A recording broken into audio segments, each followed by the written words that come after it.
Friends మనం ఈరోజు చేయబోయే ఐటమ్స్ ఏంటంటే పుదీనా పచ్చడి అన్నమాట. పుదీనాకు శుభ్రంగా కడిగి పెట్టుకున్నాం. పుదీనా, టమాటోలు, పచ్చిమిర్చి, జీలకర్ర వేస్తున్నాం అన్నమాట. చూడండి ఫ్రెండ్స్.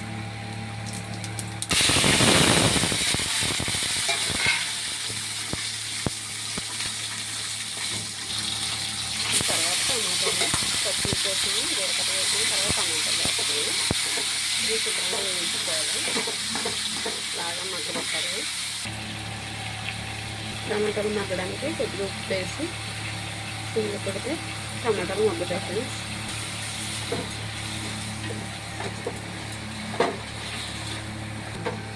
ఇంకా ఫ్రెండ్స్ ఇలా మగ్గిపోయినాయి ఫ్రెండ్స్. టమాటా ముక్కలు, పచ్చిమిర్చి, జీలకర్ర ఈ మూడు ఇలా మగ్గిపోయినాయి. మగ్గిపోయిన తర్వాత పుదీనా వేసుకోవాలి. పుదీనా వేసుకుని చూడండి. పుదీనా కూడా మగ్గిపోవచ్చు. పుదీనా కూడా బాగా మగ్గిన తర్వాత పుదీనా ఇలా మగ్గింది. ఇంకా కొంచెం మగ్గనిద్దాం. వాటర్ అంతా ఇంకిపోయే వరకుని. ఓకే ఫ్రెండ్స్, ఇలా ఫ్రై అయిపోయినాయి. ఇప్పుడు మిక్సీ ఆడుకుందాం.